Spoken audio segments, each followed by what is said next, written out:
आप सड़क पे उतर के डिमांड कर रहे हैं हिंदू राइट्स। आपने एक सरकार चुनी है जो कि आपको देनी चाहिए वो हिंदू राइट्स। आपके हाथ में नहीं है, वो सरकार के हाथ में। पोस्टमार्टम के एक और एपिसोड में आपका स्वागत है। आज जो देश की स्थिति है, जिस तरह देश में हमारे हिंदू धर्म के ऊपर सनातन पे जिहादी मानसिकता के मुस्लिम जिस तरह अटैक कर रहे हैं, त्योहारों को मनाने से रोक रहे हैं, और आज हिंदुस्तान के अंदर हिंदुओं की जो हालत है, और इन्हीं बातों पे चिंतन और मंथन करने के लिए जयपुर डायलॉग एनुअल समिट 2024 में विषय था challenge to Bharat attack on Hindu Sanatan. एक बहुत ही हिंदू हितैषी लेखक और वैज्ञानिक हैं आनंद रंगनाथन जी। उनके और कपिल मिश्रा के बीच में, हालांकि इस डिबेट में बहुत सारे लोग थे, वो एक मंच है और उस मंच पे लोग अपने विचारों को प्रकट करते हैं सनातन से संबंधित। इन दो लोगों के जो डिबेट हुए, जिसमें आनंद रंगनाथन जी ने क्या कहा और कपिल मिश्रा ने क्या कहा, पहले आप वो वीडियो देखिए, फिर इसके आगे हम बात करेंगे। देखिए, मैं एकदम थक और पक चुका हूं इस्लामिस्ट जिहादीज को गाली दे दे। हिंदूज की अभी तक मुझे लगता था एक ही क्वालिटी थी जो कि और लोगों में नहीं है, कि हिंदूज कभी विक्टिम कार्ड नहीं खेलते। देखिए, 10 साल पहले 1 बिलियन लोगों के पास एक आइडिया आया था। उन्होंने ऐसी एक सरकार चुनी जिन्होंने कहा हम आपके लिए करेंगे। वो आइडिया था। मैं ये नहीं चाहता कि सारे हिंदू सड़क पे उतरे। आप लोगों को सब आप अपना काम कर रहे हैं। आप सड़क पे उतर के डिमांड कर रहे हैं हिंदू राइट्स। आपने एक सरकार चुनी है जो कि आपको देनी चाहिए वो हिंदू राइट्स। आपके हाथ में नहीं है, वो सरकार के हाथ में।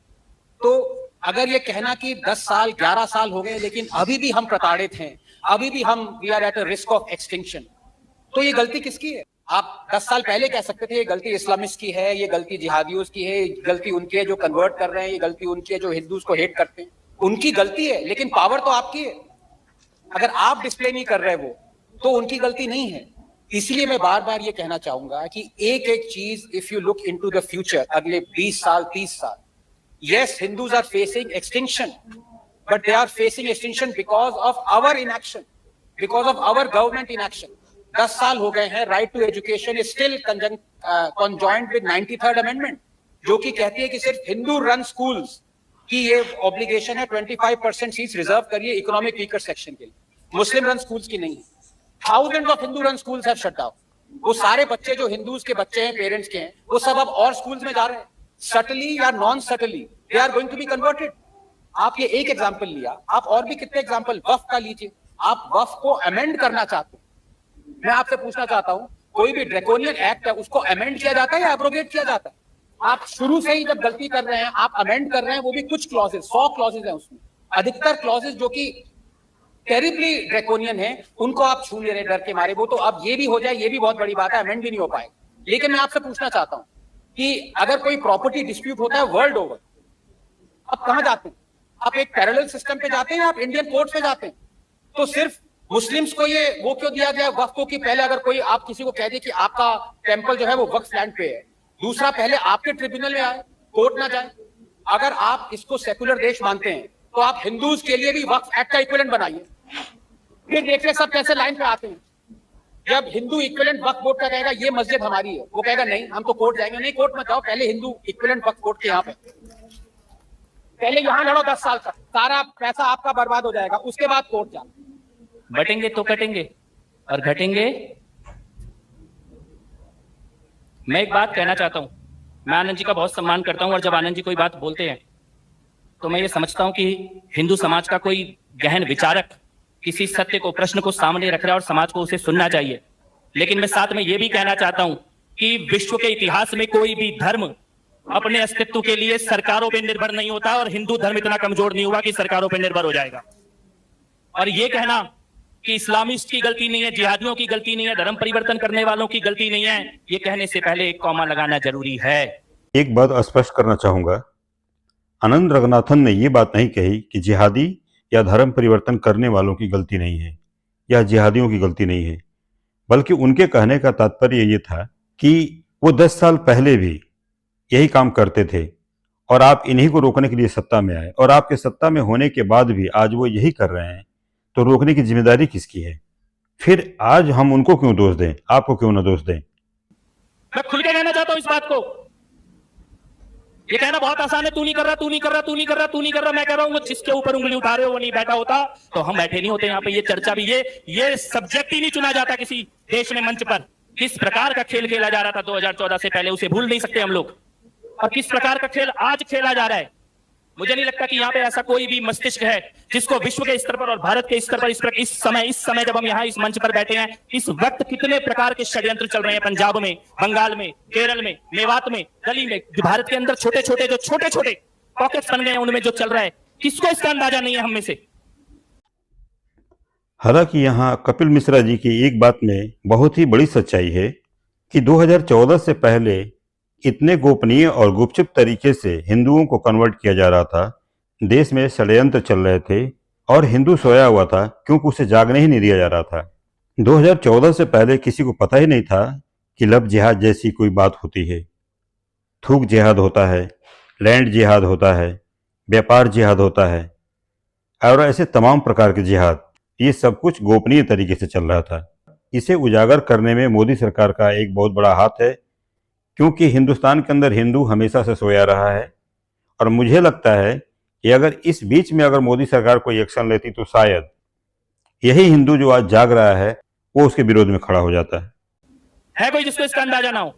मैं ये कहता हूं कि किसी में कमी हो सकती है, हमारी अपेक्षाएं ज्यादा हो सकती हैं, लेकिन आज समय आ गया है जिस बटने से बचने की बात हम कर रहे हैं उसमें ये वाला बटना भी जरूरी है कि आपस में एक दूसरे पे उंगली उठाना बंद कर दे। अरे वो तो पप्पू के पीछे भी एक होके खड़े हैं, मुल्ला मुलायम के बेटे के पीछे एक होके खड़े हैं, वो धर्म परिवर्तन कराने वाली जो आंटी बाहर से आई है उसके बेटे के पीछे एक होके खड़े हैं। ये 1,500-2,000 साल की लड़ाई चलती आ रही है, 10 साल में खत्म हो जाएगी। इसकी कल्पना या सपना तो हमने भी नहीं देखा था, कमियां होंगी, लेकिन अगर आप उस व्यक्ति को जिसके ऊपर आज उंगलियां उठाई जा रही हैं उसको 4 जून को क्या बीत रही थी दिल पे? अगर गलती से रिजल्ट और 20 सीट नीचे होता तो यहां बैठे होते हम लोग, बैठे होते।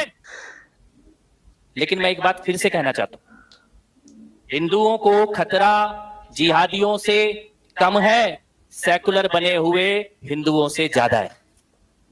जो सामने खड़ा है उससे लड़ लेंगे, लेकिन जो हाथ बांध रहा है हमारे और ये कह रहा है कि सामने कोई खड़ा ही नहीं है, तुम्हें दिख ही कुछ और रहा है।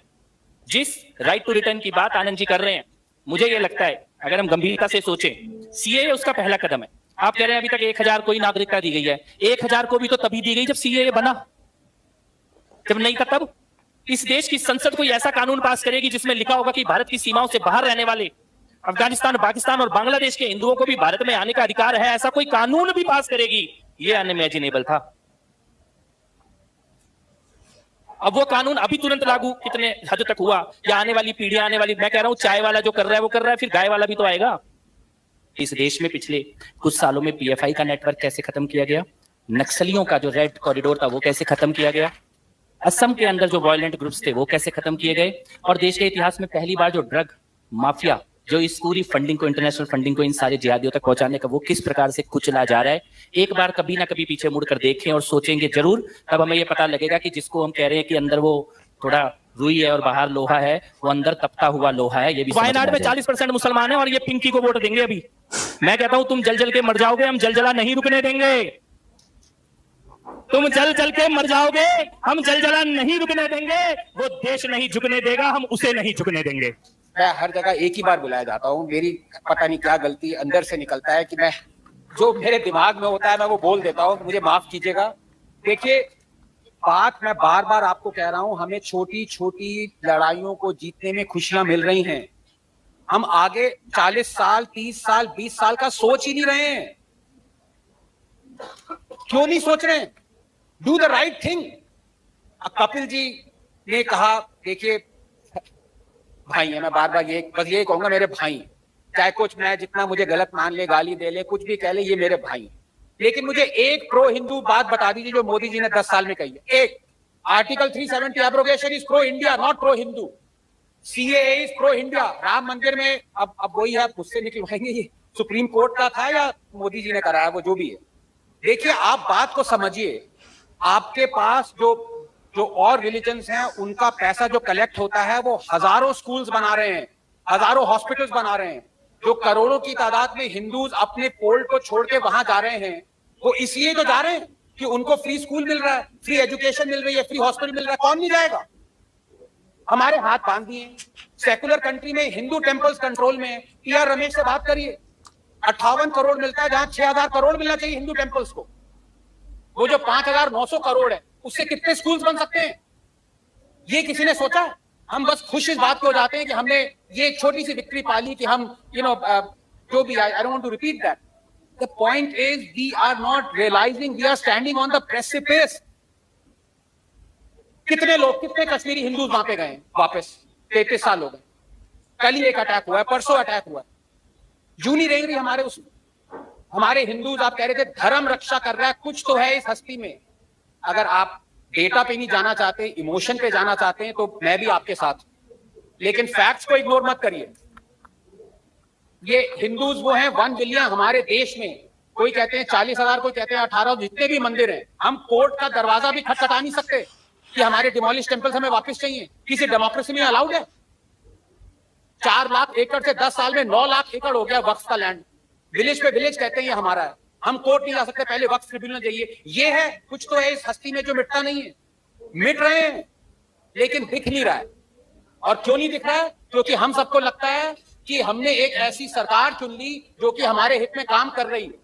फाइनली मैं ये कहूंगा, जो हम हिंदूज की दुर्दशा तो हम जानते हैं हमारे देश में।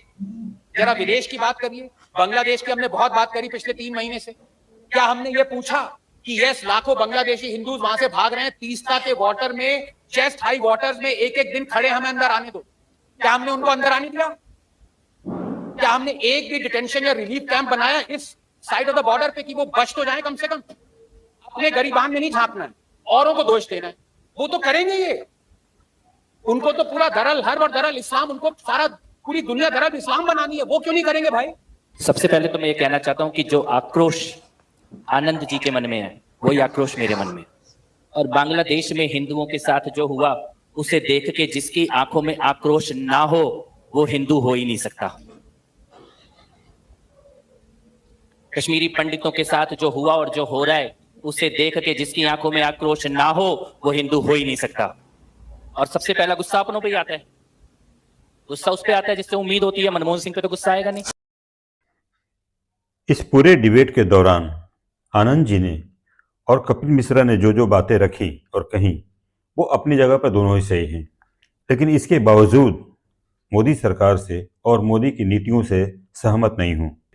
कहने को तो हिंदुस्तान के अंदर तथाकथित हिंदू समुदाय की हितैषी माने जाने वाली भाजपा, तथाकथित इसलिए कि अब तक इन्होंने 10 सालों में कुछ ऐसा किया नहीं जिससे इनको हम हिंदू हितैषी बोल पाएं। इन सरकारों से हिंदुओं को खुद भी जिस तरह भिखारी की तरह सनातन बोर्ड, मंदिरों को मुक्त करने के लिए, बांग्लादेशियों को बाहर निकालने के लिए, रोहिंग्या मुसलमानों को बाहर निकालने के लिए जिस प्रकार हिंदू आज आंदोलन करने को विवश है, ये एक सोचने का विषय है। मोदी सरकार कहने को तो हिंदुओं की पार्टी अपने आप को कहती है, हालांकि वो कह चुके हैं कि हम हिंदुओं की पार्टी नहीं है, वो हम संविधान से चलने वाली पार्टी, मगर हिंदू है कि उसे जबरदस्ती हिंदुओं की पार्टी कहने पे लगा हुआ है। चलो मानते हैं कुछ काम उन्होंने किए होंगे, हालांकि मेरी नज़र में जो किए उसका कोई मतलब नहीं है। राम मंदिर जो भी बना वो सुप्रीम कोर्ट के आदेश से बना।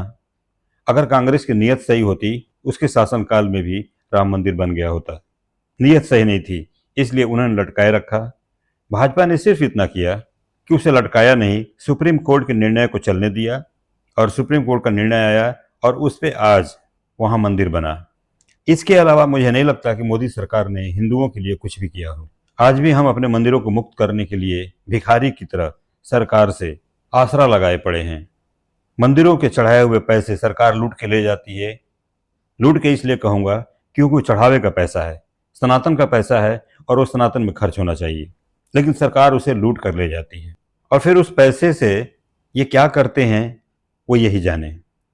जहाँ तक सुनने में आता है, वक्फ बोर्ड को पैसे दिए जाते हैं, मदरसों को पैसे दिए जाते हैं, हज यात्रा के लिए पैसे दिए जाते हैं। मुझे नहीं लगता कि मोदी सरकार इतनी मूर्ख सरकार है जिसे मालूम नहीं कि मदरसों में क्या होता है, जिसे पता नहीं कि हिंदुओं का पैसा जो मंदिरों में एकत्रित है दान के रूप में, उसको लेकर मैं कहाँ इसे खर्च कर रहा हूँ, उसे सब पता है। लेकिन तृप्तिकरण और तुष्टिकरण का बुखार चढ़ा हुआ है इस सरकार के ऊपर। आज हिंदू सोचने को मजबूर हो गया है कि जो स्थिति आज हिंदुस्तान में हिंदू त्योहारों पे जिहादी कर रहे हैं, आगे कुछ वर्षों में क्या हालत होगी। मुसलमानों के लिए 300 योजनाएं, जो कहीं से भी एक सेकुलर देश में सही नहीं ठहराया जा सकता, खास तौर से तब जब संविधान इस बात की इजाज़त नहीं देता है।